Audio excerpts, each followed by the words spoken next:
up, Grace Report? Happy Monday. How is everyone doing? How was your weekend while we wait for people to trickle in? What is up, Tammy, Carol, Nerd Report, Tyranna, Joanne? How is everyone doing? How was your weekend while we wait for people to trickle in?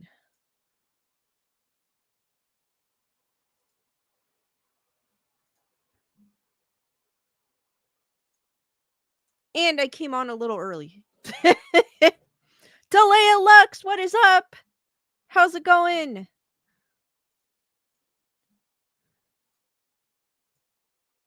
Randy, what is up?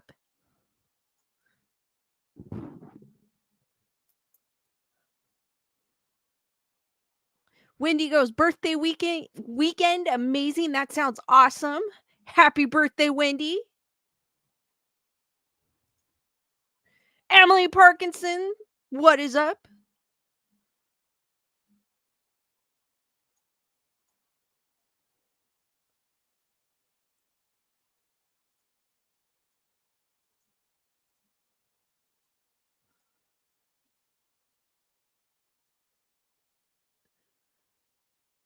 I went to there was supposed to be a music festival this weekend, but they canceled it due to the fires here in SoCal. So we ended up going to a park on Saturday with kind of a small gathering. It was kind of cool. Joanne goes harvest weekend, physically demanding. We were supposed to get some rain, actually. I don't know if it actually rained anywhere. We have some weird weather here in SoCal right now, but it's way better than it was last week. Carol goes uneventful.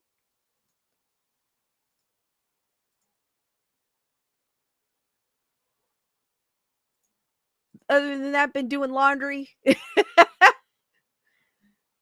The exciting task. Anybody watch anything interesting over the weekend while we wait for people to come in? Before I get started on the nitty gritty.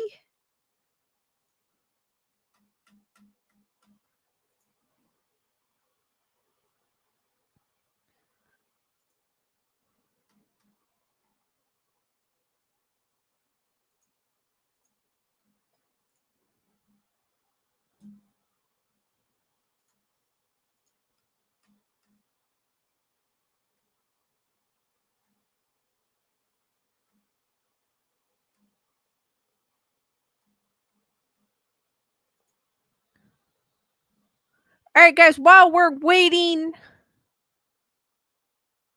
I found Randy does not remember the weekend. That must have been a good weekend. While we're waiting, I will share an article with you before I get into the nitty gritty. It's Living Nostradamus reveals the 4 prophecies that have already come true this year. I did not know there was a living Nostradamus. I am familiar with Nostradamus. Also, a self-proclaimed paranormal expert and fortune teller has updated his followers to reveal that at least 4 of his alarming prophecies have recently come true. Athos Salome, known to his followers as the new Nostradamus, and self-named after the French astrologer and apothecary from the 1500s, claimed to have accurately predicted major world events, including the Big C pandemic, Elon Musk buying X, and Queen Elizabeth's death. Now he's attempting to silence those who question him by pointing to several other prophecies he alleges to have accurately predicted. This is Athos, pictured here, Salome, who claims to be the new Nostradamus. On 28th of July this year, I posted a video on my Instagram stories again about the asteroid, predicting that NASA would make an announcement in September, confirming that the asteroid would enter a collision course with Earth by November. He told the Daily Star, "My predictions are not Quidinky dinks. They are grounded and come true. The Daily Star reports that NASA is monitoring the God of Chaos asteroid, which is expected to brush past Earth at a mere 620,000 miles away on Sunday. Meanwhile, Salome also recently claimed to have alerted his followers to the Microsoft outage and warned it may lead to an escalation of confrontation and cyber war. Businesses will have to improve the protection of cyberspace, and society might gain concerns over the use of internet services, led to discourses regarding intensive regulations.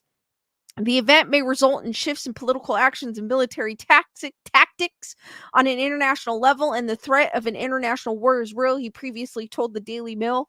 I mean, nowadays you've got kids breaking, hacking into computer systems, so I'm pretty sure anything's possible. Salome also said he predicted the planned cyber attacks targeting the 2024 Paris Olympics and corporate espionage in certain sectors. Events of such magnitude, like Olympics, would be the ideal attack targets capable of causing disturbances in the existing order, he told the Daily Mail. It correctly demonstrates my hypothesis when the French authorities acted quickly and increased its cybersecurity measures, he added. This is further indication that there is need of adequate and efficient measure of cyberspace protection during significant global occasion. I didn't really watch the Olympics, so I don't know if there's any if there was a planned cyber attack. I don't know if I've seen anything about that in the news as well. Have any of you heard that? I can't confirm this. As he continues to warn the increasingly important and nefarious role of technology, he also warned that the significant cyber attack has the capability to cripple nations. We're approaching an era where technology plays a role in conflicts, he previously said. Forecasts are not set in stone, but potential outcomes that can be changed. Our focus should be on resolutions and preventing conflicts, Salome said. Meanwhile, the fortune teller who warns of severe weather impacting parts of Asia in September 2024, real events supported the expectations with Typhoon Yagi. In fact, I saw that EDC China was canceled because of this typhoon, so I do know that there is a typhoon. Salome said of the weather event that killed dozens of people in Vietnam earlier this week. I don't know if I can believe him. I mean, it could be a quidinky dink that he's coming up with these things. Matthew, what is up?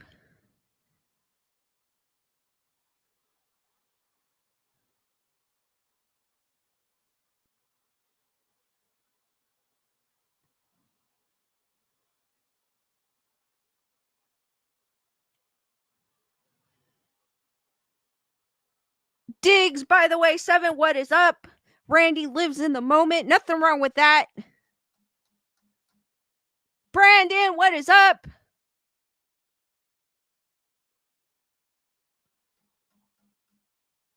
Sherry A, how's it going? I don't know. I'm kind of skeptical when it comes to this guy. What about you guys? He did, according to the article, he did predict Elon Musk buying X. I cannot quote about the cyber attacks on Olympics because I didn't really watch the Olympics. There is a typhoon that was in Asia, so like I was saying, it EDC China was also canceled because of it. But it could just be Quidinky Dink and some guy that's really good at predicting things too. It doesn't mean nothing to me.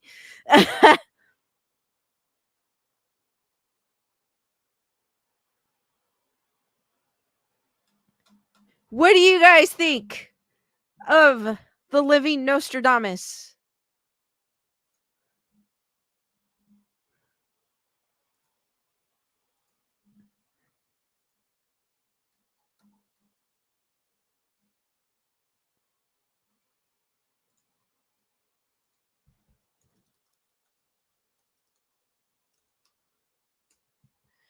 Brandon, thank you for being a member of the Wolf Pack for 16 months. Howl for the Wolf Pack. Hearts for Brandon, guys. Thank you, Brandon.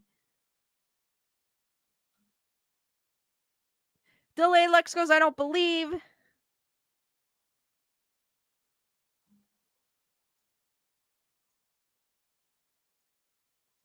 Wendy, that kind of, I had to stop nursing my passion. That kind of sucks, but maybe there's something greater awaiting you in the future. So just because one thing pushes you back doesn't mean there's something better on the horizon. But it does suck, especially when there's something you enjoy doing and you can't do it anymore because of certain things.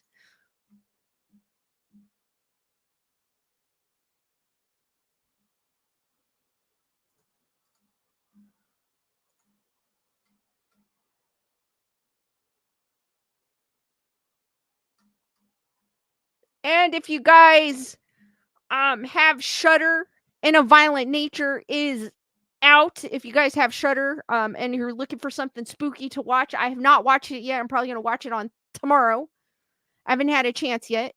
But it is a film I'm looking forward to. It is a slasher type film. It got praise. So I've been looking forward to it. Let me see if I could show you guys.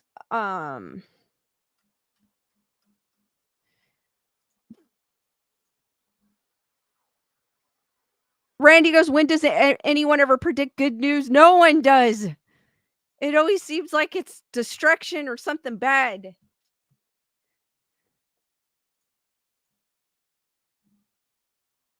Or something like out of the ordinary, strange and unusual.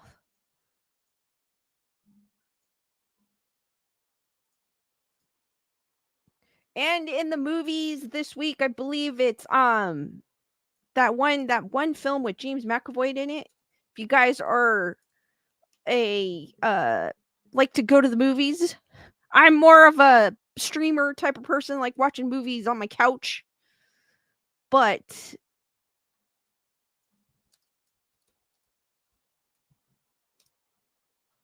Speak No Evil is out in theaters, so if you guys are in looking for something spooky, that is out.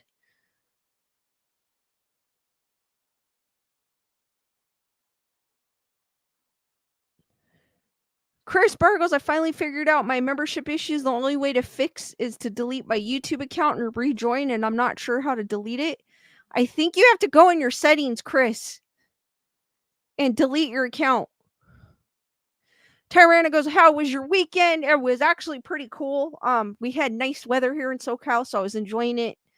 Went to like I was saying earlier, I was supposed to go to a music festival, but it was canceled due to the fires in San Bernardino here in SoCal.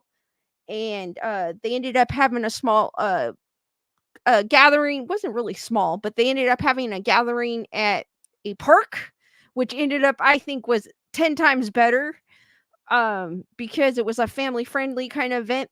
So you could bring your there was kids. Like most of the time when you go to those things, it's 21 and over, so, or 18 and over, so it was kind of cool to see the kids there and all that kind of stuff, listening to the music and stuff like that. So it was kind of cool, and it was good weather.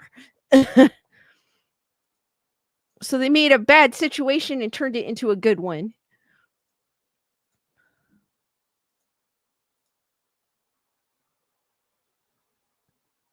Carol goes, is there proof he predicted these before they happened? This is the first time I ever seen it. Same here, Carol. I've never heard of them. I didn't even know there was a new Nostradamus. I know um there's other long Nostradamus type figures that have long been gone, and they talk about him, but I have never heard about this dude. So I don't, to me, I think he's a fake, honestly. So Gunner Girl, what is up? Daniel, how's it going?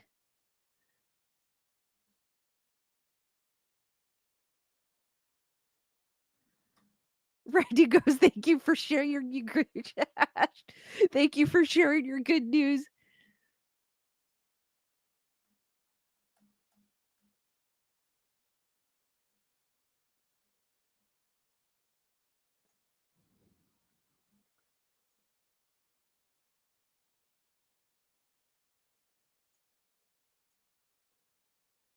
Apparently, the Facilla Axe Murder House is under new management.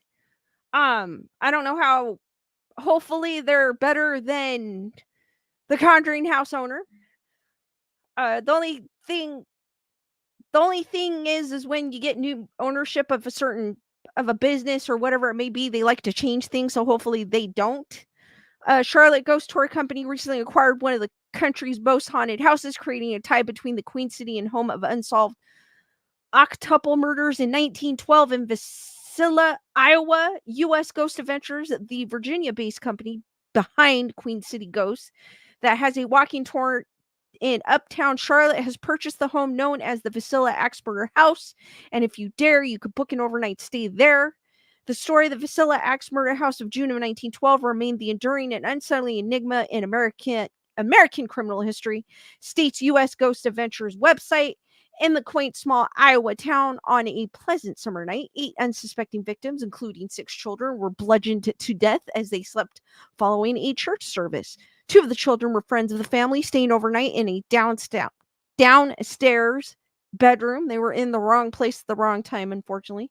Who did it? Despite a nationwide manhunt, multiple suspects, and 2 trials, the murder remains unsolved, the website says. The house was restored in the 90s so the visitors could see the home as it was on the night of the crime. It's been added to the National Registry of Historic Places, so no further changes are planned, which is super cool. Meaning that they can't. I'm assuming if it becomes a National Registry of Historic Place, they can't tear it down, which is a good thing. The home is draw for true crime enthusiasts and paranormal fans. A company representative told Charlotte 5. In fact, the house has had visitors from around the world. Book a and you know what? The prices aren't that bad, so I feel like they're kind of reasonable. So it says book a 45-minute. If you guys are in that area, book a 45-minute tour for $15, which is not bad. If you want an EMF detectors, an extra $7, that's not bad at all. Overnight stay is like $200. You can rent the entire house for $600. I don't know about that one, but it's a big house though. That's still kind of expensive.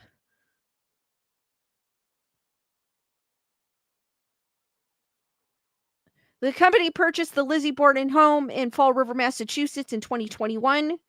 She was accused of the axe murder of her father, Andrew, and stepmother, Abby, in 1892. You could stay at the home as it is now a bed and breakfast. The wealthy house was built in the 30s and was the site of fighting during the Battle of Gettysburg. It was used as a sharpshooter position for Confederate forces, and then later as a temporary burial ground for 36 Union and Confederate soldiers. So it's kind of cool. It looks like they're not being money hungry or greedy, I should say. No, not like for like a tour. It's affordable, but not to rent out the whole house or stay the night. But I feel like nowadays staying in a night at like a decent hotel is almost $200 nowadays.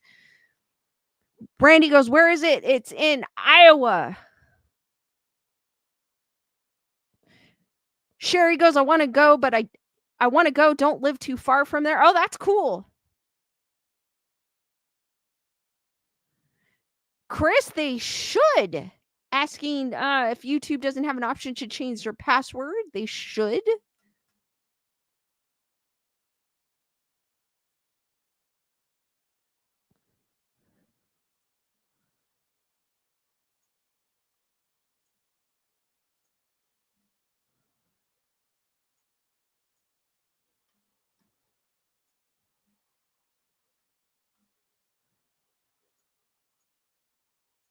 But it doesn't look like I said, it doesn't look like it's a greedy operation. It looks like it's kind of I mean, they do have to pay for the lights. Because obviously like the electricity, because I don't even know if that place has plumbing. Um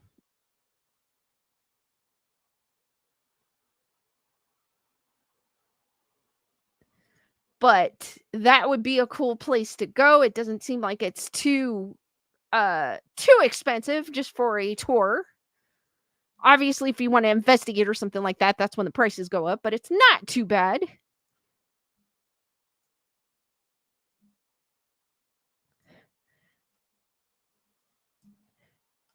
All right, guys, I found this cool article. It's kind of slow in the news for ghosts.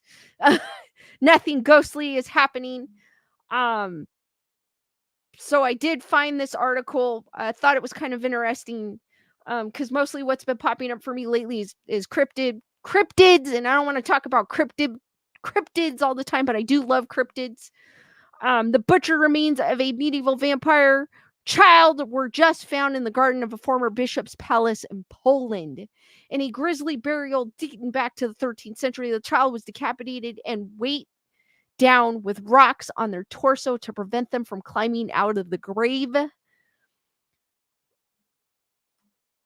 Archaeologists from the Lublin Provincial Conservative of Monuments recently announced the discovery of a vampiric child burial in the gardens of the Palace of the Unate Bishops. The palace in Chelm is part of a larger cathedral complex of the Basilica of the Birth of the Virgin Mary, constructed during the early 18th century. As All That's Interesting has previously reported, vampire burials were commonplace in Poland during the medieval and early modern periods, as misconstrued notions about diseases like tuberculosis, in combination with Polish folk literature, stoked fears about the dead returning to life. As such, various practices were put in place to ensure that the dead did not rise from the grave. Some of these practices are present at the newly unearthed burial, with the child's head having been chopped off, the skull placed face down, and the skeleton weighed down beneath heavy rocks. Based on their initial findings, archaeologists are certain this burial shows clear signs of anti-vampiric practices. A medieval child burial with clear signs of anti-vampire or vampiric countermeasures. According to a translated announcement from the Lublin Provincial Conservator of Monuments, the discovery of these remains came about rather serendipitously while workers were removing tree rot from the gardens, and when two children were found, one burial showed evidence of anti-vampire practices. That is crazy. Imagine you're doing landscaping and this pops up.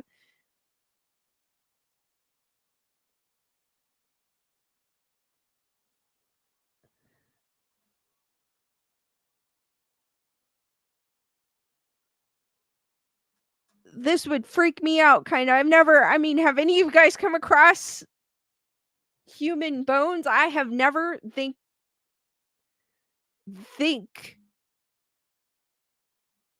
as of yet, I have never. I hope to never have to come across that, but this has to be kind of crazy. Chris, sorry to hear about that. I'm glad you got your car back. Chris is saying that's not the worst thing to happen to me this weekend. My car was stolen out of my driveway Saturday night. Got it back with 2 busted windows and a busted steering column. Oh, that sucks.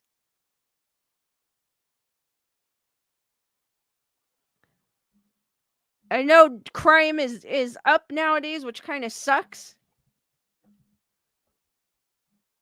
I was finally hit by the Kia boys.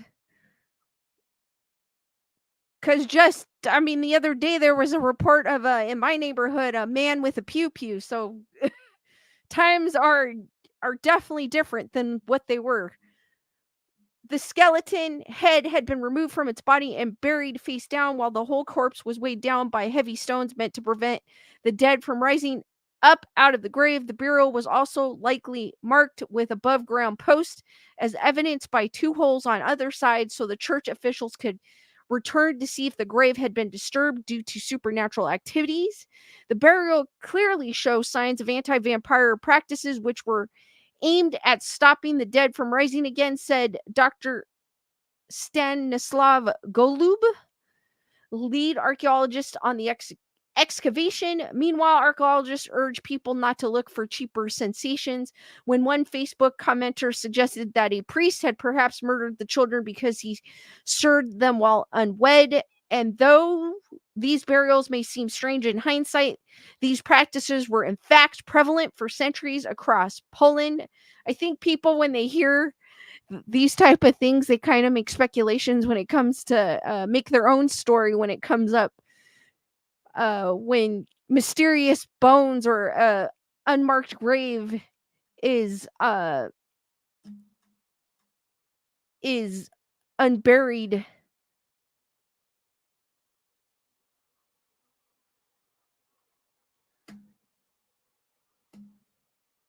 So guys, what do you think of this article since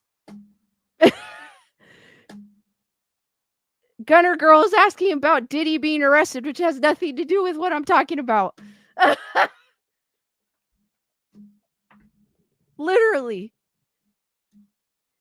I mean, if I'm boring you guys, I could stop now. Like, I don't mean to be mean, but I'm trying to get a conversation out of what I'm reading. You guys are talking about something else.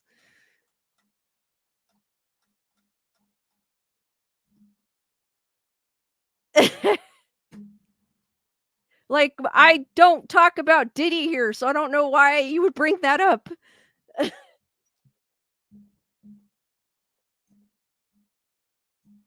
I don't mind the stolen car, but the Diddy thing, like,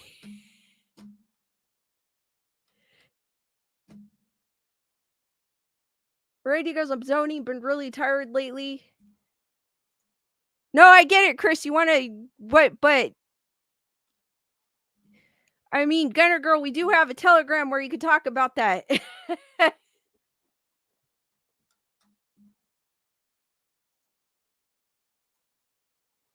Randy goes, I'm enjoying the story. Thank you, Randy.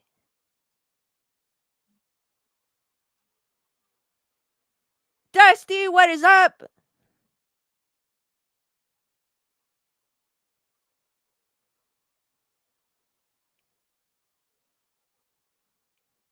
So as I was saying, when you come up, obviously people are looking for more interesting things when it comes to these things, which I understand. I probably would do the same thing. I'd be like, oh, this the thing that they found was this, and how it appeared there was this.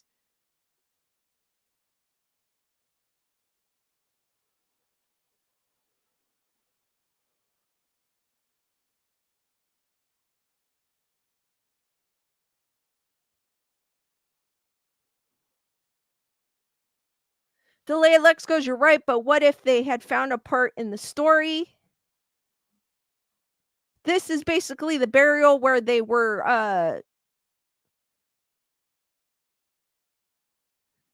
Indeed, this is just the latest in a string of discoveries that reveal a macabre history of burials in Poland. Last June, for instance, all that interesting reported on the discovery of a mass grave of more than 4,000 presumed vampires near a church in Luzino dating to the 18th century. 2 months later, all that's interested reported on another child vampire whose remains were discovered near Pien.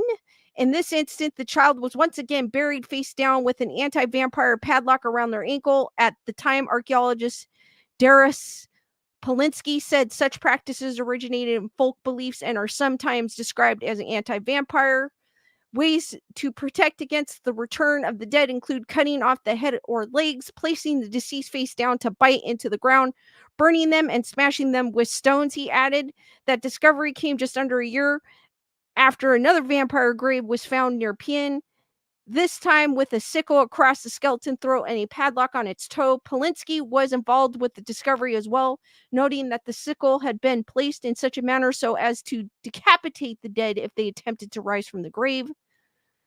Anti-vampire burial practices were not utilized solely in circumstances where death was caused by tuberculosis. However, allegations of vampirism were also levied against those who died in an untimely fashion of another variety, most notably in cases of S.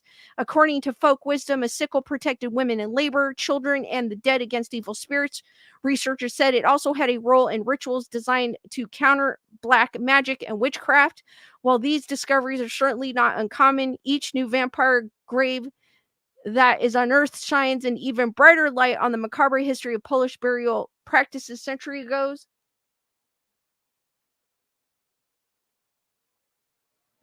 Delay Alexos child vampires. Well, what if they were falsely accused? I think they probably were because it was seen there was a lot of vampiric um things going on, so they were probably assuming because someone was sick that, oh my god, they're a vampire and let's do this. It's kind of like, with the witchcraft with the Salem witch trials. It's kind of similar, if you believed in something different or you did something that they couldn't um explain, they would be like, "Oh, you're a witch." And then you would automatically be, accused of that. And some people lost their lives for being innocent per se. So it's kind of crazy to think that things like that was happening. Randy Ghost sounds fear driven. There was a lot of fear driven stuff back then, like with religion especially. So I feel like the same thing with that, with the sickness and people mistaking things or not knowing enough about things, where they were assuming that it's this when it actually was that, because they didn't have the answers to it yet. While these discoveries are certainly not uncommon, each new vampire grave that is unearthed shines an even brighter light on the macabre history of Polish burial practice centuries ago. So, guys, what do you think of this? It was a short article. Basically, they did find a burial. Lisa Boo, what is up? Guys, why are you mentioning Diddy in my chat? I don't talk about Diddy. I don't mean to be rude. That's the second person that mentioned that. You guys want me to talk about Diddy? Because that seems like what you guys are talking about in the chat. I don't mean to be rude. Like, I know. I don't talk about that stuff. I could care less.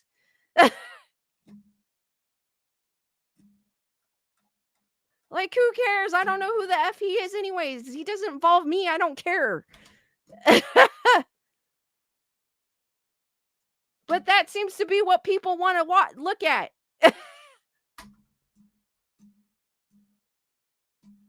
Who cares? You guys are watching me, not Popcorn Planet. If you guys want to watch Popcorn Planet, go ahead. I could care less at this point.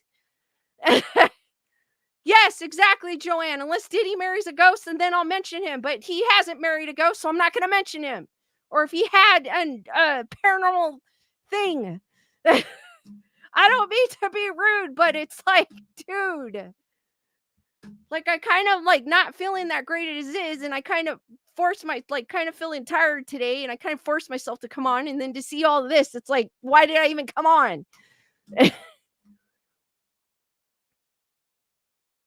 Or Diddy became a ghost and he haunted a location. I would talk about it.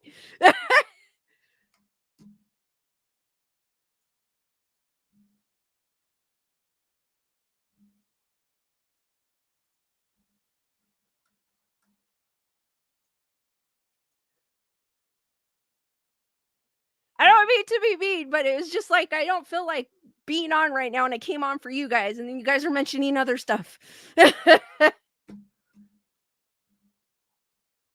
Today was one of those days where I just didn't feel like going on.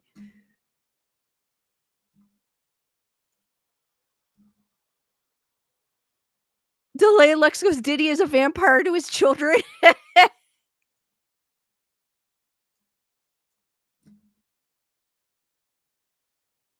Emily Parkinson goes, did the skull have fangs? They just said because of the way that they found the bodies, that it was anti uh anti-vampiric practices, like how there was a stone on the body to prevent it from moving in the afterlife, because back then it was it before Christianity took over. There was very I feel like before it took over, it was very spiritual. So folklorish, very urban legendish, as you say. So people would believe in those things more so then than they do now. So um by the look of it, it didn't say that the skull had fangs, but the way that they found the bodies made them think that that was what was practiced, and that's what happened to the body. But that is a good question.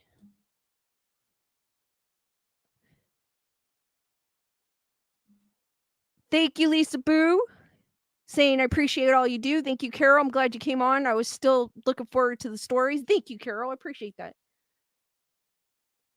Joanne goes, they buried bodies similar during the Black Plague. I mean, it's all based on like superstition and stuff. We don't do that too much now, because we're not here. I'm pretty sure. I'm not sure because I know in Europe, like Asian cultures, for example, they're more spiritual type of beliefs where they even with Dia de los Muertos, where they leave offerings for the dead and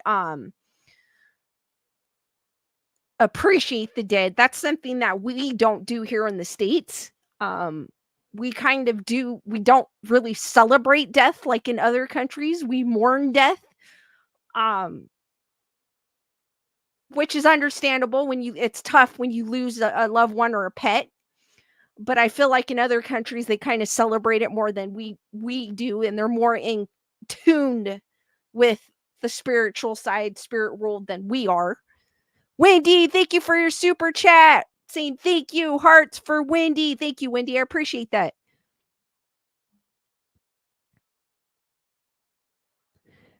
Sherry goes, my bulldog Cosmo passed away on 9/8, just 4 days after he turned 12, and weird stuff has been going on. So I hope it is him with me.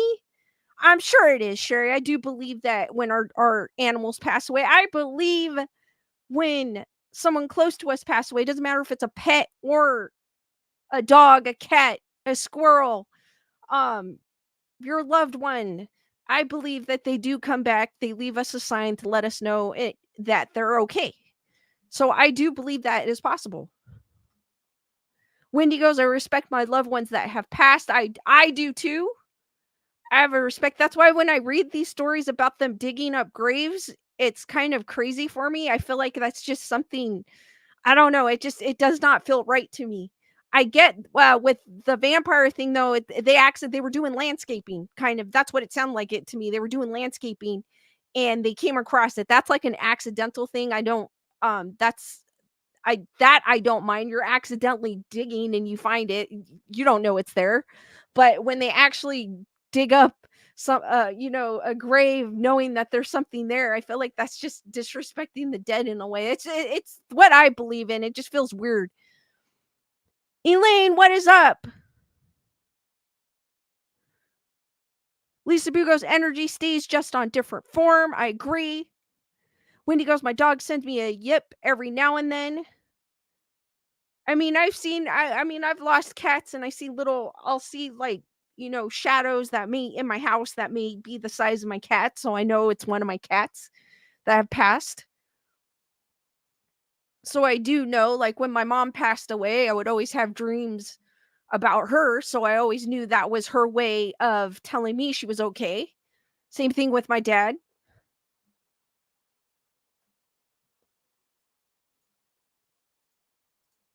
Though they're not here in the physical form, I do believe that they stay here and watch over us.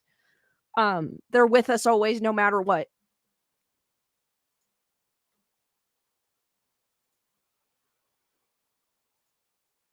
But it's kind of cool to see that you're just basically doing landscaping and you come across this, um, not knowing what in this case the archaeologist had said that it was like a anti-vampiric um burial, but it's kind of cool to come across that. You're thinking you're just doing landscaping, trying to do the thing correctly, and then you come across that.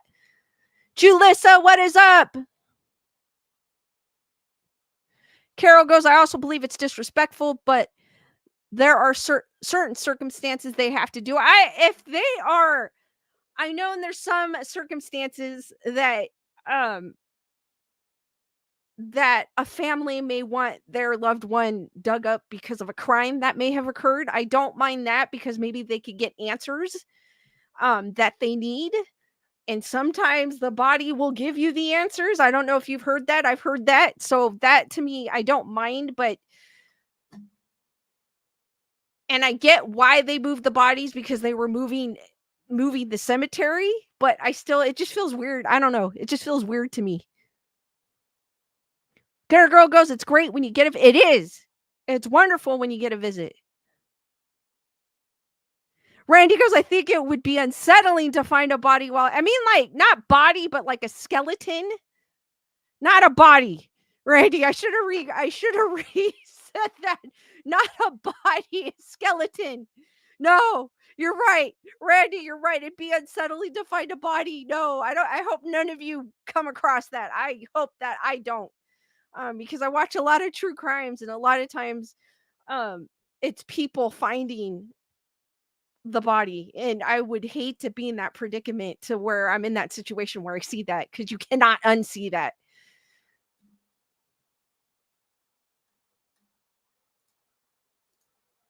But I think finding a skeleton's a little different, but still would be unsettling. It would be, but it's not as bad as a body. Randy goes body, skeleton, whatever, they are both dead. Well, yeah, I mean, true. But I think it would be more if you found a body, I think that would be more that would affect you more if you found a skeleton.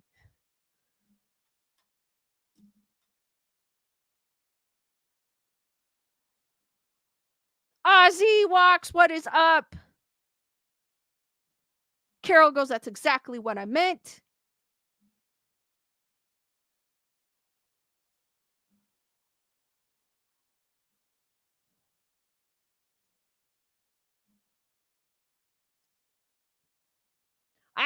I've never come across a skeleton of a dead animal. Julissa goes, a body would definitely be more traumatic. It would. It would be. And I hope none of us ever have to come across that ever in our life. Dusty goes, the theater I worked at was haunted by an old Chinese man. A Chinese cemetery was discovered when they were building the new highway in the area. Oh, wow. That is crazy. Super cool and crazy at the same time.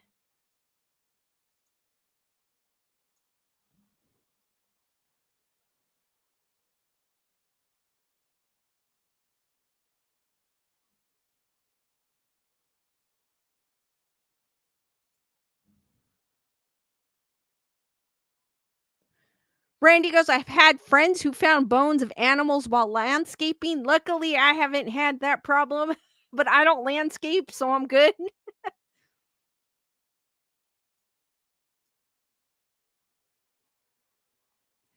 Daniel goes, I found too many bones living in the mountains. I would think you would in those areas. If you did a lot of hiking out in the mountains or something, you probably would.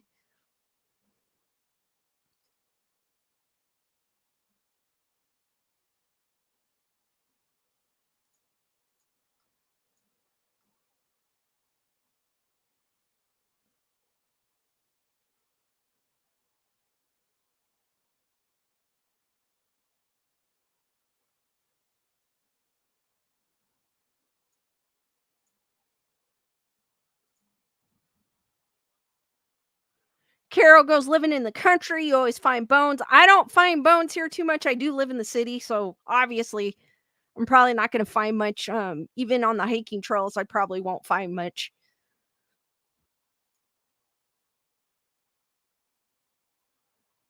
Randy goes, for some reason, finding bones on the ground is very different than digging and finding bones. True, because if you find them on the ground, then you're like, oh, it's probably an animal. But if you're digging it up, then you're like, what did I uncover? You might have solved a crime. You know what I mean? That's kind of crazy to think. Dusty goes, a lot of stories about the guy, and I had one employee quit on the spot one night. He was a project projectionist and had a visit upstairs. Oh, wow. That must have been terrifying if he quit. Like, super terrifying. Or he's never had a supernatural encounter and that just scared the crap out of him. Or maybe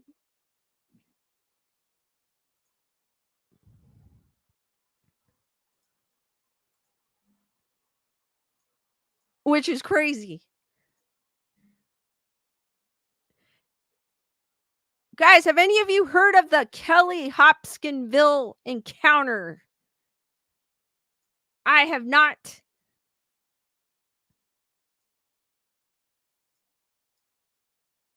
I mean, to be honest with you, I don't know what I've never actually seen an apparition myself, so I don't know what my reaction is, but I don't think I would quit. Randy goes, "Nope." Joanne goes, "No." Sherry goes, "No." Chris goes, "No." I have not, um, like I said, it was a little slow when it came to finding, like, recent I mean, this is a recent article, but, ghost in the news.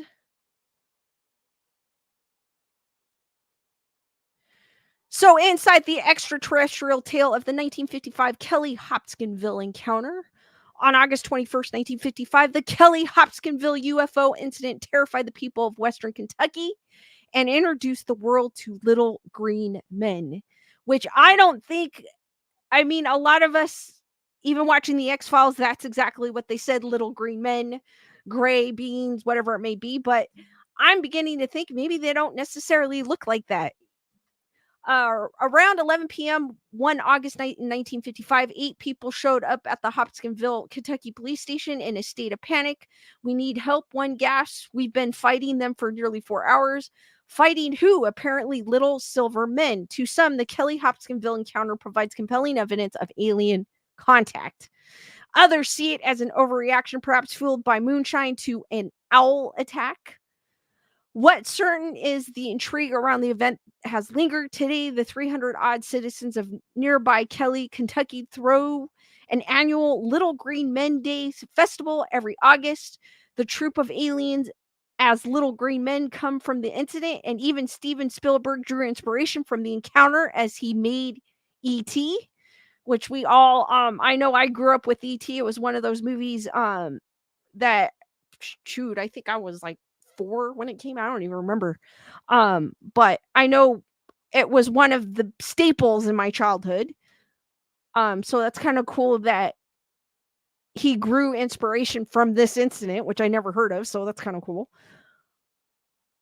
So what exactly happened on the 1955 summer night in Kentucky? The bizarre encounter with little silver men, the UFO. So this is a drawing. I do not want an ad. Like, what the heck, people? The UFO, as described as Billy Ray Taylor. So this is what the spaceship he saw, which is kind of similar to what people say they see, allegedly see in the sky. And the only reason why I'm saying allegedly, because I have yet to see one, so I'm kind of skeptical when it comes to that. But I'm open to the possibility. The tale of the Kelly-Hopkinsville incident starts innocently enough.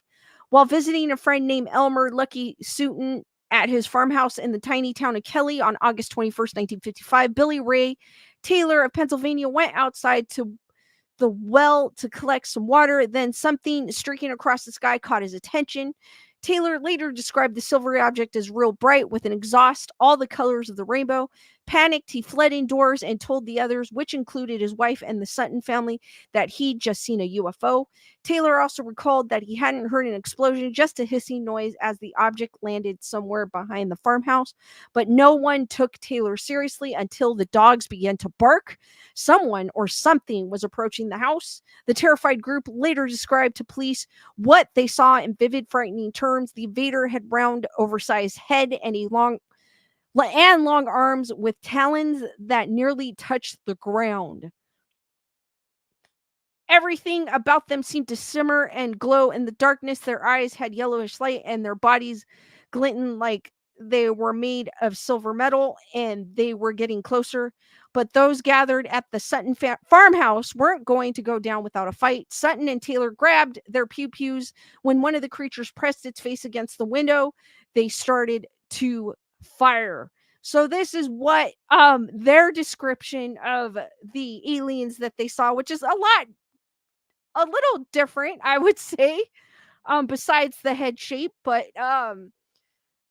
why I don't know, do they always give aliens six packs?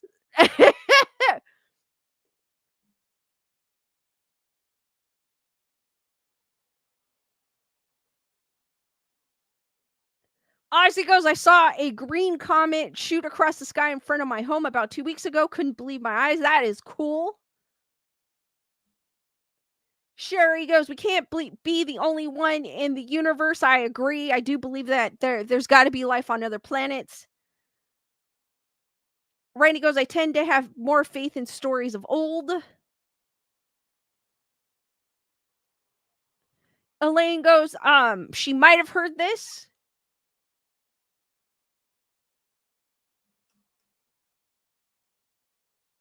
Randy goes, maybe the aliens wanted to borrow a cup of sugar. You never know. You know what I mean?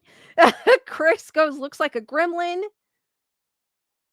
Dusty goes, those ears or something. I agree. I don't think I've ever, of out of all the descriptions that I've seen for aliens, I don't think I've ever seen them look like this. So this is kind of interesting. Elaine goes, aliens working out for sure. Daniel goes, they came to borrow green dye. Over the next few hours, the aliens drew close and then retreated. They flipped up into the trees when the humans tried to shoot them. One reached down and grabbed Taylor's hair. Finally, when all seemed quiet, several people piled into the car and fled into town to beg the police for help. 4 city police, including the chief of police, Russell Greenwell, drove out to the Sutton farmhouse to see what had happened. Aliens or not, the crowd at the police station had seemed genuinely terrified.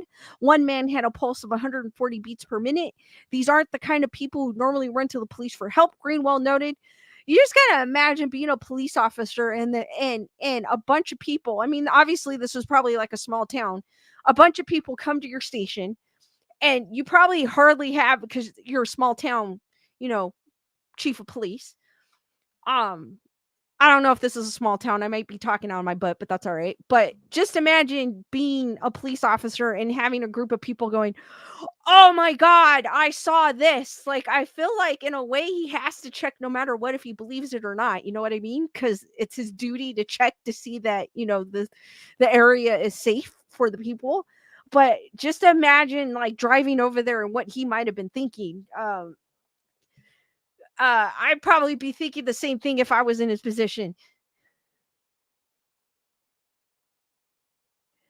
Dusty goes, human arms usually only reach to the thighs. He could touch his feet without bending over. True. It's like they're dragging.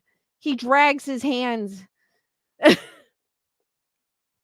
But police didn't find any obvious evidence of little silver men. As noted in the Kentucky New Era the next day, nothing stirred during the investigation besides one of the officers accidentally stepping on a cat's tail in the darkness outside the house. No further excitement ensued. However, at least one Kentucky police officer believed Taylor and Sutton's story. Sergeant Frank Dudas was not among the officers who visited the Sutton farmhouse, but he had his own alien encounters. The summer before, Dudas and another officer reported seeing 3 flying saucers. I think the whole story is entirely plausible.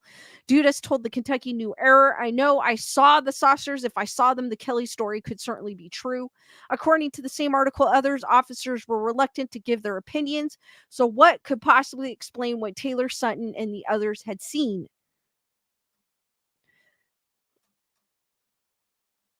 Theories about the incident. Randy goes, nowadays the men in black show up and you disappear. No, the men in black show up and, well, yeah, that. Or if you want to go by the movie, they wipe out your memory so you don't remember what you saw. But yeah, true. You better watch what you say when you see little green men. Or I don't, to be honest with you, they may not look like this. But yes, Randy, you got to be careful when you talk about certain things.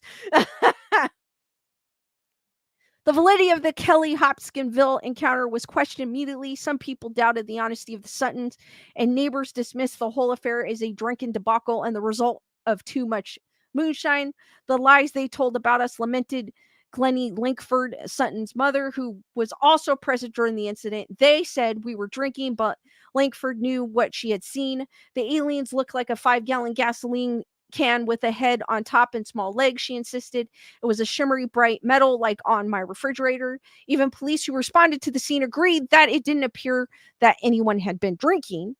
Obviously, you want to make sure because That could be the first response, thinking like if someone said they saw aliens, they would think, "Did you have anything to drink today?" But when the Sutton family tried to profit off interest in the story by charging admission to their farmhouse, any remaining goodwill toward them vanished. Neighbors grew cold and threatening. 10 days later, the Sutton left Kelly for good. Obviously, if they were trying to make profit off of their story by charging admission to their farmhouse, that why would they do that? That like totally ruined their credibility. So, if it wasn't aliens or alcohol, what had happened during the Kelly-Hopkinsville incident? Today's cooler heads have a few theories. So, again, here is the alien that they saw. This one does not have a six pack, but he does not skip chest day. Um, but he must have. With those arms, I don't know how he. I mean, like super weird push-ups or something. I don't know, but uh, one explanation does involve a creature from the sky, an owl. Great horned owls have long wings, glowing eyes, and round heads. Could the people at the Sutton farmhouse have mistaken the owl for an alien in the darkness? I don't think so. I would think that would happen more in earlier times, but not when this incident happened, because more in earlier times, because of a lot of the belief in folklore and superstition, I feel like that would be more of a cause back then, that they would mistake an animal that they had never, or they don't know what the animal is possibly at the time, that they could mistake it for something. But I don't think that would be the case here. What do you guys think? Another theory also involves an animal. Author Haas, counselor, a sheriff from a nearby town, joined other policemen at the Sutton farmhouse on August 21st, 1955 for the investigation, and is telling everyone was drunk and some were tossing a cat onto a screen door to scare the people inside. When I saw the Sutton's daughter reach up and pull the cat off the screen and the cat screamed, I knew that that was the Martian, he told the Kentucky New Era on July 12th of 2003. The theory relies again on the fact that the witnesses were inebriated. Joanne Smithy, a current Kelly resident who helps put on the annual Little Green Men Day festival, doesn't think that this theory has any validity. That would be so cool to have a Little Green Men Day. I don't know why. We all laughed at the idea they were drunk, Smithy said, because Glennie Lankford didn't allow alcohol or even cursing on her property. The Suttons were a very quiet, trustworthy family. More than 50 years after the Kelly-Hopkinsville encounter, the truth about what happened is more elusive than ever, but that happened hasn't stopped people from wondering and celebrating what might have happened on that hot August night. The legacy of the Kelly-Hopkinsville encounter, the incident and its ensuing coverage helped to solidify the ideas of aliens as little green men in popular culture. Although Taylor and the Suttons described the aliens as little silver men, newspapers ran with little green men instead. They may be because the idea of green aliens had been around since the 1920s with the birth of science fiction. There are those who still don't think the incident was science fiction. However, there are millions of stars and planets in the universe, said Geraldine Sutton Sith, the daughter of Lucky Sutton. I can't possibly believe ours is the only planet with life. Today, Stith is determined that the world hears her family's side of the story. The remaining survivor of the encounter refused to talk about the incident, so Sith does it for them. In addition to her books on the encounter, Alien Legacy, and the Kelly Green Men, Alien Legacy Revisited, she speaks at Kelly's Little Green Men Day Festival every year. The annual festival draws a few thousand people, and the story remains enticing to producers looking for a next big thing. For example, Steven Spielberg classic film E.T. supposedly has its origins in the encounter. Other films, including Close Encounters of the Third Kind, Signs, Gremlins, Critters, and Poltergeist, were also inspired by it. An episode of the History Channel's Project Blue Book focused on the incident, and there's a new movie titled The Visitants, which is set to start filming later in 2021 about the encounter. And where is the Visitant filming? None other than the Hopkinsville, Kentucky. Perhaps they're hoping for another extraterrestrial visit. So, guys, do you think this um actually happened, or do you think? I mean, obviously, when they started to charge people to visit the farm to see where the incident happened. I felt like that ruined their credibility.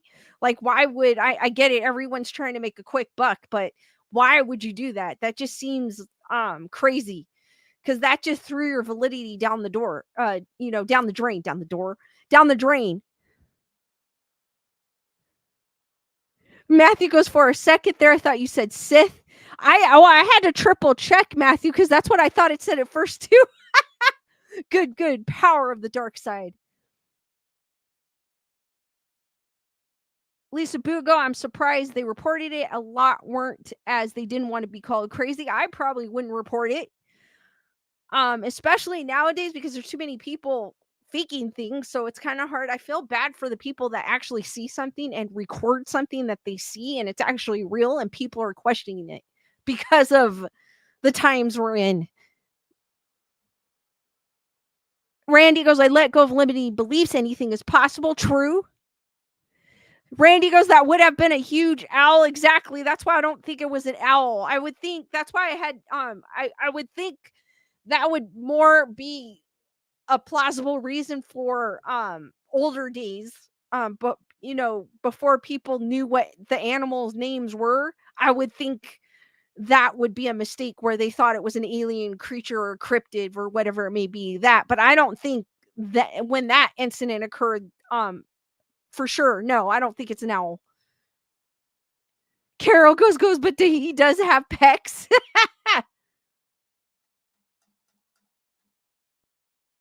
Randy goes, we missed the festival. It was in August. We did.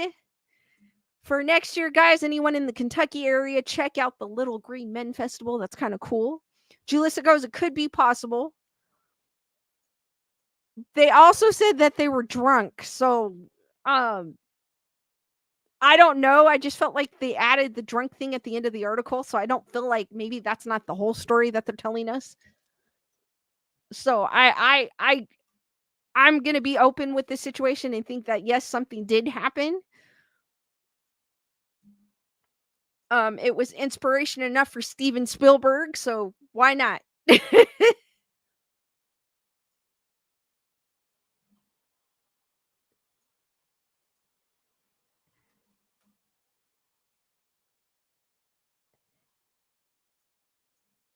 And I do want to believe. I do really want to believe, but it's just I'm still going to have that skeptic side to me when it comes to these things, but um I mean, it was a group of people. Unless they all came together and say, "Hey, let's make up the story." I kind of find it hard to believe that a large group of people would come together and make up that story. Maybe if it was a bunch of you and a bunch of your friends, yeah, maybe that would be more plausible. But it's like the two guys with the crop circles. Remember when I was talking about crop circles, how they went out and they figured out how to make these crop circles and they were doing it for fun and it blew up. They weren't thinking anything of it and it blew up. Randy goes, I'm in Arizona. Kentucky is a 2-day drive.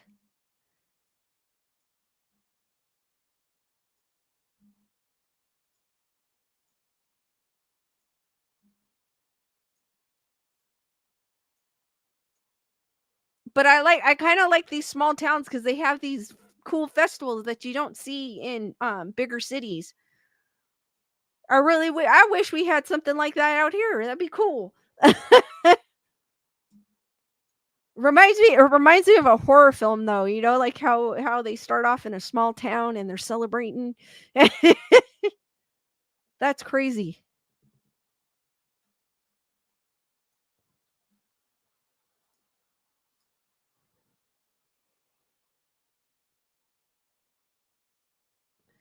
Carol go, very true. Carol says the sheriff may have just said they were drunk to cover his arse. True. Because what else can he put? What else can he put in the report? You know what I mean? A group of people came in claiming that they saw this alien creature. Chris goes, depends on which part of Kentucky. Daniel goes, they just had a reggae festival.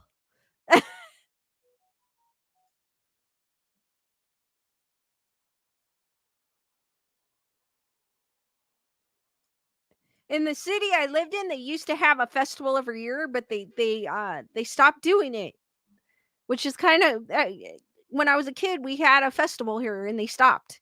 And I know there's a lot of people that want to bring that back because it was cool. Like I like festivals are cool. I don't know.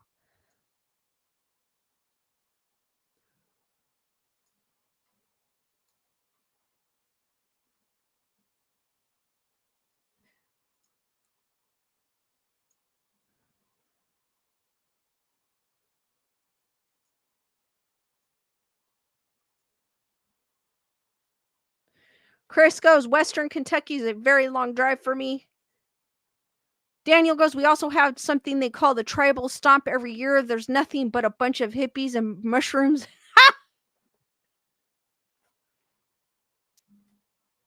I mean, it's kind of cool to have those because it's something to look forward to for people. So I like when there's things like that. Like there's something that you do every year type of thing.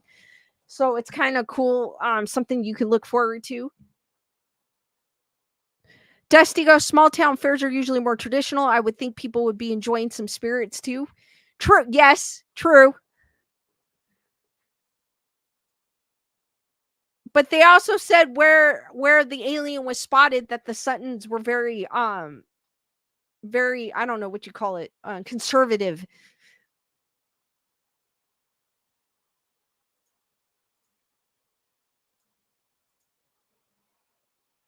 And it even mentioned in the article that they were surprised that they would allow drinking on their property because they were conservative.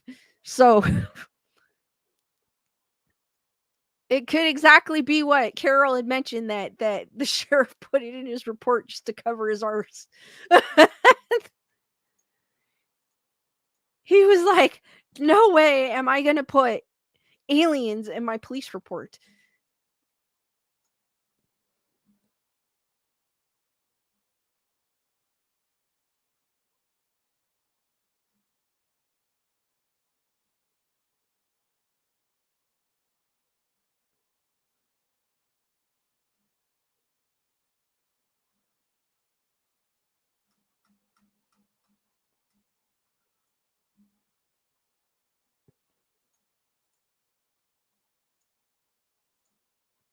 All right, guys, I'm gonna do some ghost stories because I do like ghost stories on Reddit. Like I said, it's kind of a slow um Google day for ghosts and paranormal news.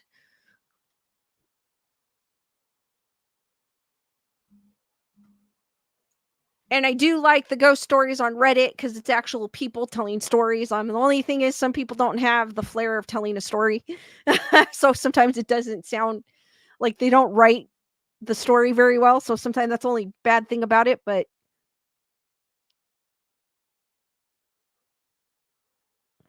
Dusty goes, the pandemic has put a dent on our county fairs. We haven't had one for a few years now. Oh wow, that's crazy. Randy goes, I like a good ghost story. I think Dusty with the pandemic, I think that's happened to a lot of people. I feel like to a lot of places. I mean, we still have music festivals. Luckily, they brought them back. But I know there's people that have reservations and still don't go out like they used to before.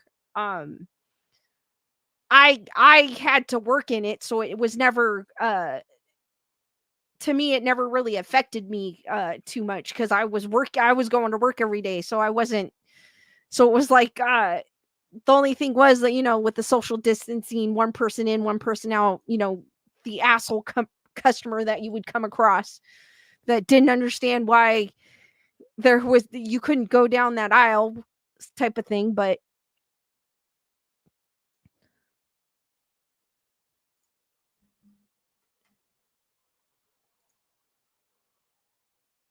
so this was posted 7 hours ago, and this is ghost stories on Reddit if you guys ever want to check it out.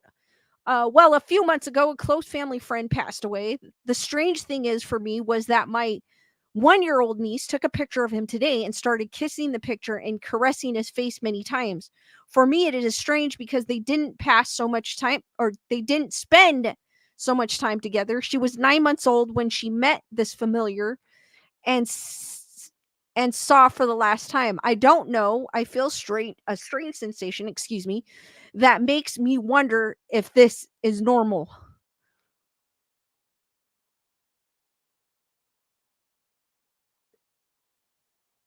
So she's wondering if a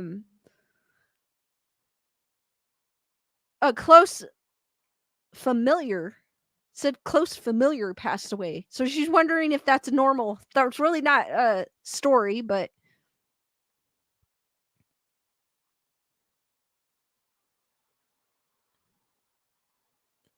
Randy, I've had it 4 times. Carol goes, I had to go out every day also to do things for my parents. Actually carried a letter stating it was necessary for me to do so. Daniel goes, our bars are family friendly in the daytime, hardcore fighting at night. The fair is the same way. Not much fun anymore.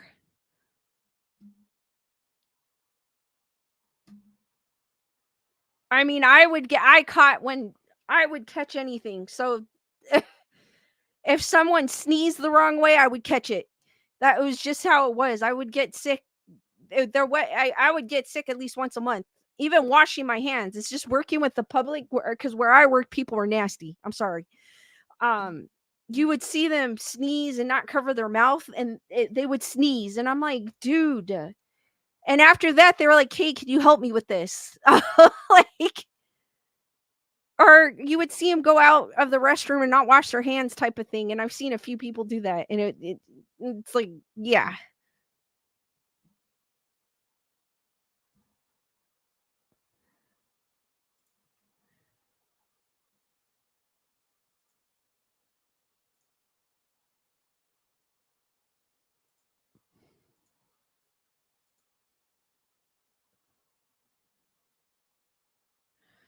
This one saying a lot of people believe that young children are still connected to the other side, so they're able to see people who've passed away. Stories like this aren't uncommon at all. Kids recognizing family members they never got to meet without being told who is in the picture, or saying that they were talking to them and knowing their name without having previously known them or known them.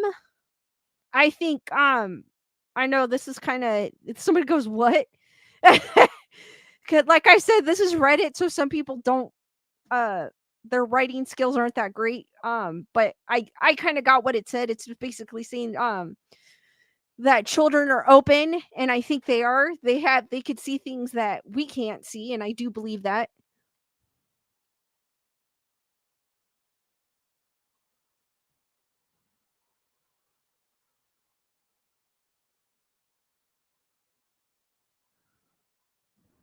Daniel goes, "Don't touch anything in public." It's like that nowadays. Seriously. Elaine goes, "If I had it, I had no symptoms, never tested positive."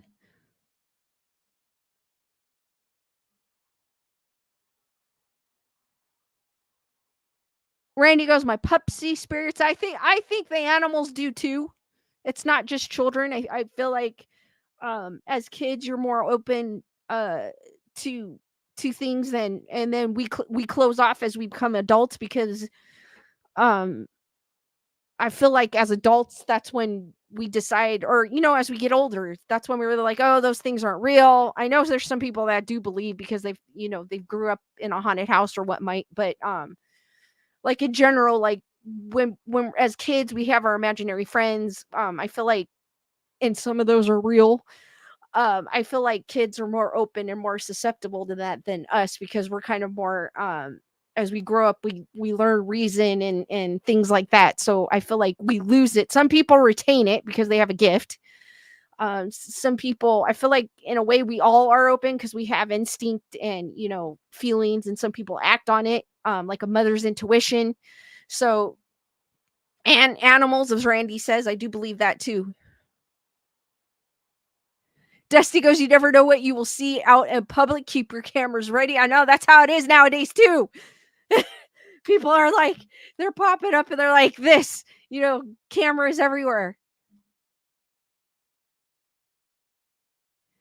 Danielle goes, "Most people are generally pretty clean, but if you think about it, most people don't care anymore." I think, yeah, true, because I think people just want to live life, which is how it should be. But at the same time, it's like be courteous when you're in public. Julissa goes, yes, we become skeptics as we get older. Elaine goes, I think kids and animals see things more. I think as adults we are jaded. True. Yeah, because as kids you're open and you're not you see the world differently than as you do as you grow older. Daniel goes, it's people getting lazy. That too. It's a number of things.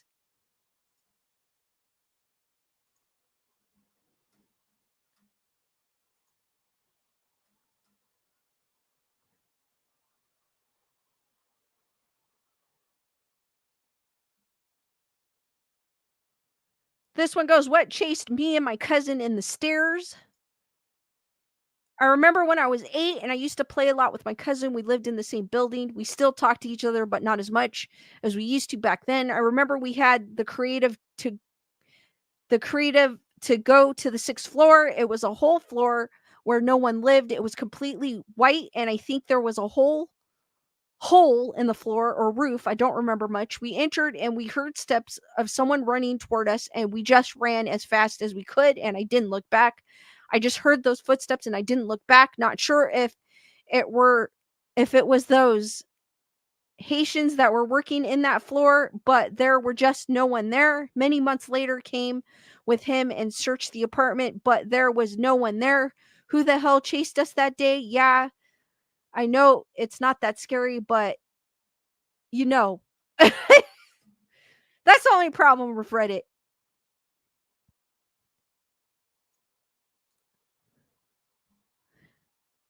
Chris goes, my dog sees crap all the time.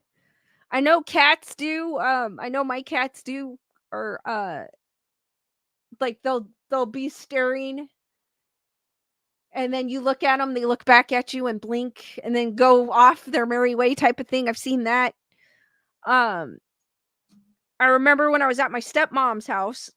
It was the day before my dad passed. My dad, at this point, he was basically uh a vegetable, you would say. Uh, he was unconscious. He wasn't eating. It wasn't like it was him anymore, though he was still alive, but it wasn't him. And I remember his dog because he used to. I would sit on the couch, and my dad would used to stand behind me. Um, whenever we had like a family gathering or something, and he would watch, Jack the dog, which was his dog, and then watch TV. But he would always stand behind me, and I remember Jack kept staring behind me. And at this point, my dad was still alive, um, but because he was right next to me. But I had a feeling that it might have been my dad because he just kept looking behind me, and I looked behind me too, and I was like, Jack, what do you see?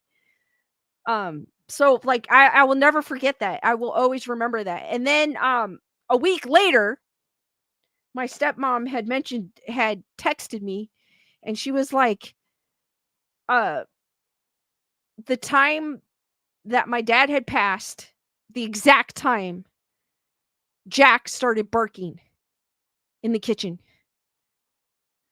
So the exact time, and I think it was the day that, because we decided to cremate him. And it was the day, might have been a week after he passed, or 2 weeks. She had said, yeah, it was weird. It was Friday. It was the morning. Yeah, I think it was 2 weeks. It was the morning that he was going to get cremated.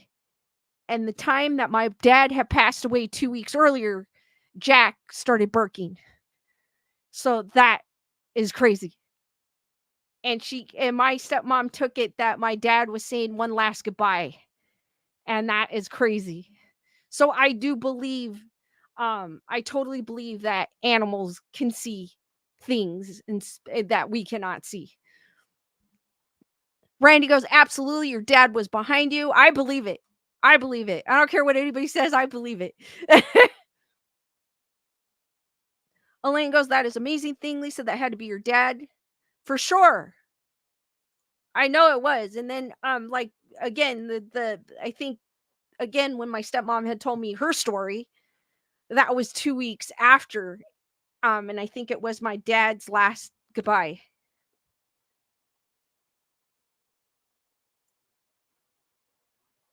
And I do know my stepmom has mentioned having dreams with my dad, and I always knew that was my dad checking up on her.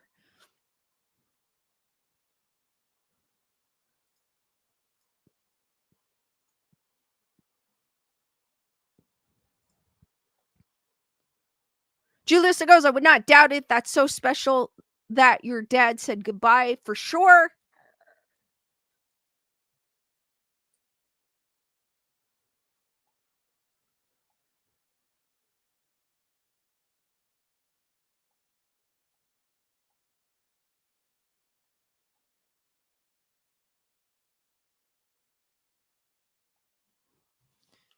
All right, guys, as always, I forgot to say Skeleduck is somewhere in the background. If you guys don't know who Skeleduck is, it is located on my upper right hand corner, but maybe your left upper right hand corner, because the images might be flipped.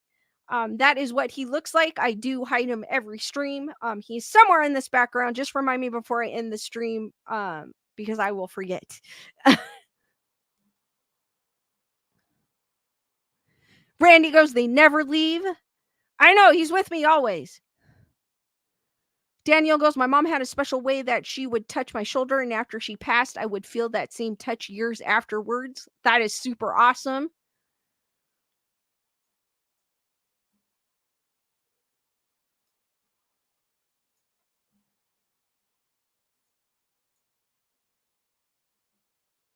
Though I've never actually had a paranormal experience where I've seen things move or heard, footsteps like some people have.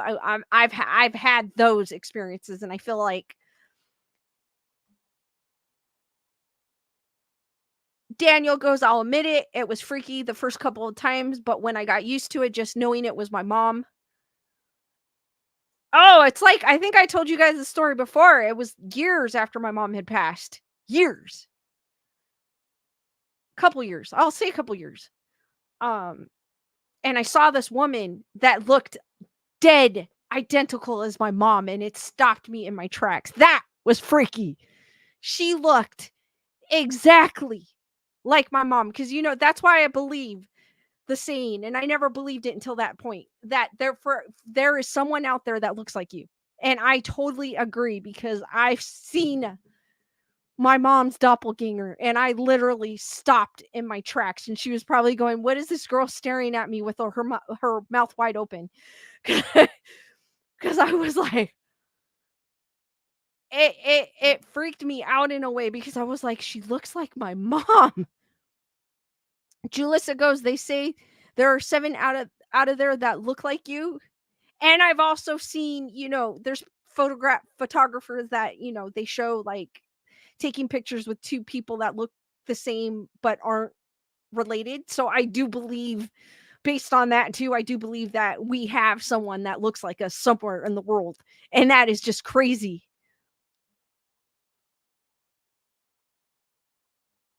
Randy goes, ask for a visitation, have a conversation about what you want to see as a sign, or ask for them to visit in your dreams.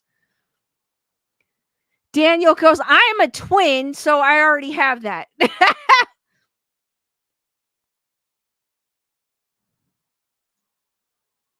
Which will freak me out if I saw someone that looked like me. Like, I am not kidding. If I saw someone that looked like me, I would freak out. Like, big time. Daniel goes, does that mean there's 4 of me?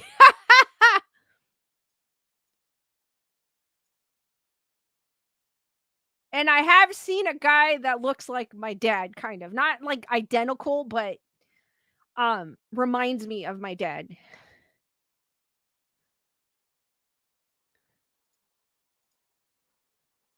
My mom, because Chris saying I wish my mom would visit me. I haven't had a dream of my mom for my mom or about my mom in a while.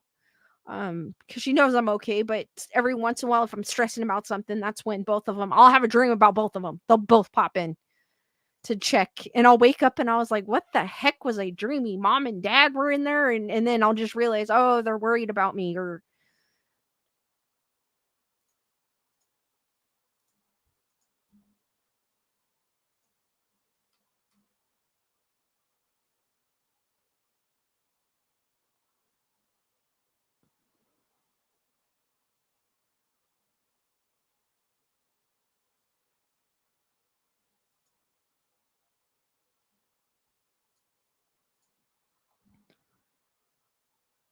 Elaine goes, my friend sent me a picture of a lady that looked like just like me, and I was freaked out. She was in the UK. Wow.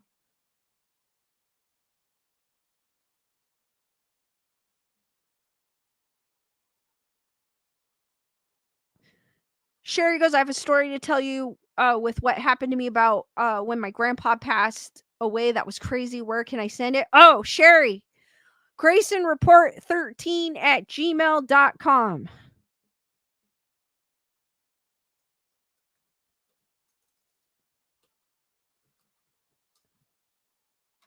There you go. I put it in the chat. If you guys, if any of you out there have a story you would like to share, it could be paranormal related, UFO related, it could be like Dusty shared a cool article about her family that a friend had sent her, something that you think I might find interesting, please email me at gracereport13 at gmail.com and I will share it on my next stream.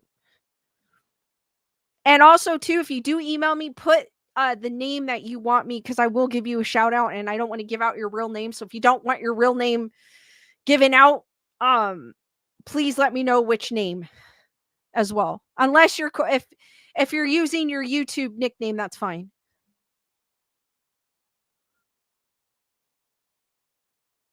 Daniel goes, your life is pretty stable, so she didn't need to make it a big thing, just a thought. True.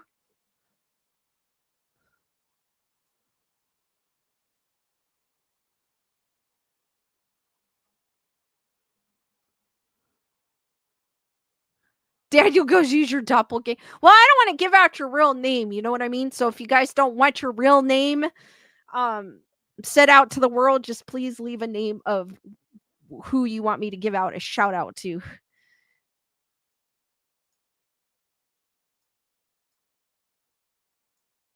Or I'll just say, the person that sent this, I want to thank you. Like, I won't see your real name.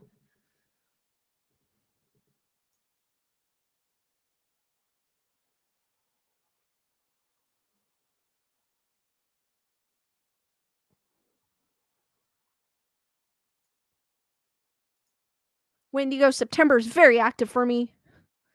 Daniel goes, a shout out to the little green guys. Like Gary. All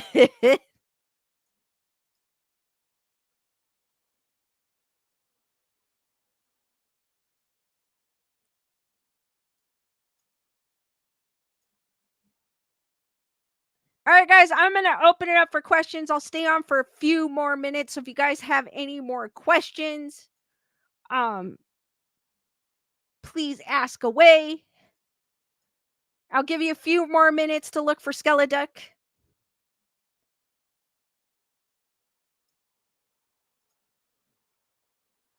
Again, happy birthday, Wendy.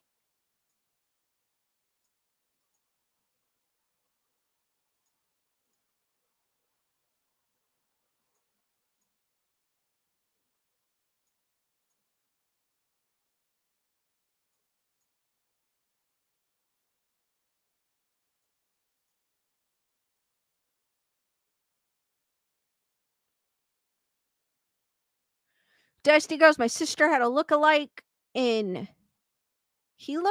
Back when she lived there, people would come up to her and call by the other name. They finally met, and the other lady said she had been mistaken for her also. Oh, no way. Sherry's asking, when am I going to be on next? I will be on Thursday at 7 p.m. Pacific Standard Time. About the same time as today.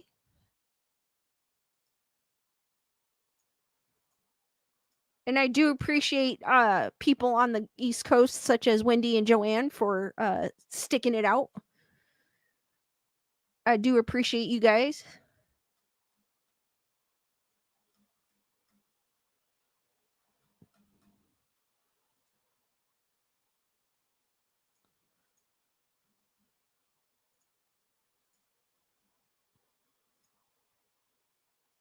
Thank you, Lisa Boo. I appreciate that. Thank you, Lisa. Been a great show. Thank you, Lisa Boo.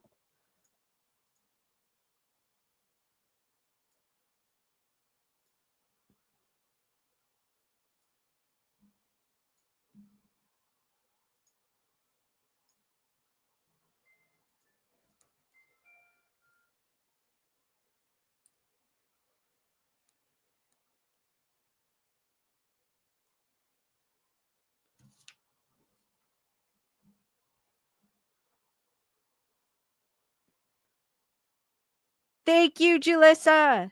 Thank you, Lisa. Elaine goes, duck hunting is becoming a epic fail. Well, Skeleduck.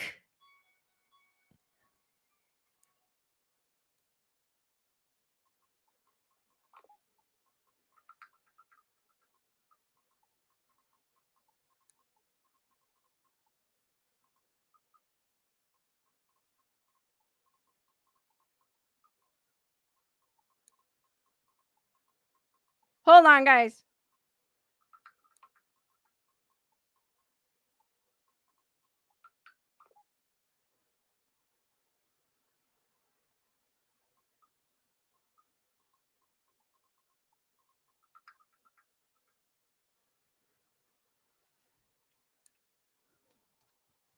Chris goes, I think I see him, but not sure. Daniel goes, I might see the duck.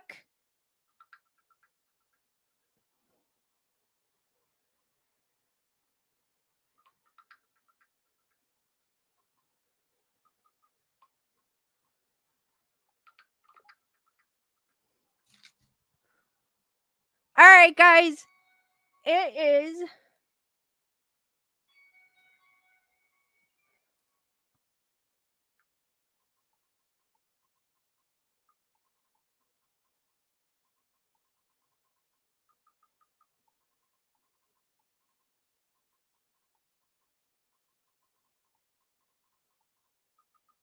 Give me a second, guys.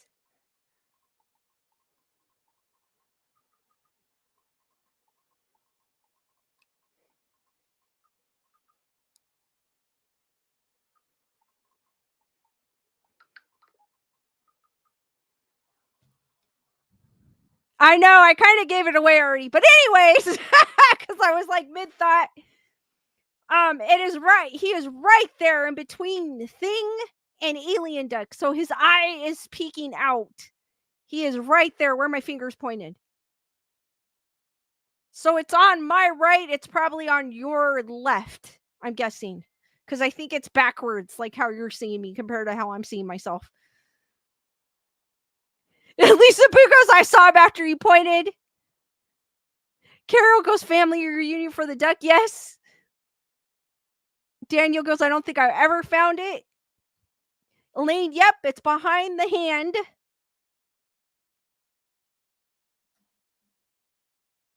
Randy goes, no wonder I couldn't find it. Matthew goes, yes, our left, your right. Because somebody pointed out that I kept saying on my right, and then it was like, where? So I'll be more.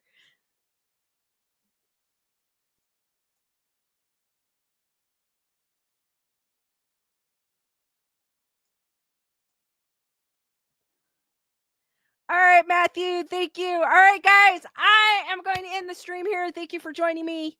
I will see you on the next one, which will be Thursday at 7 p.m. Pacific Standard Time. Be there, be squared. Stay spooky and sweet nightmares, guys. Thank you, guys, and I'll see you on the next one. Have a great night and the rest of your week. Good night, guys. Thank you, guys.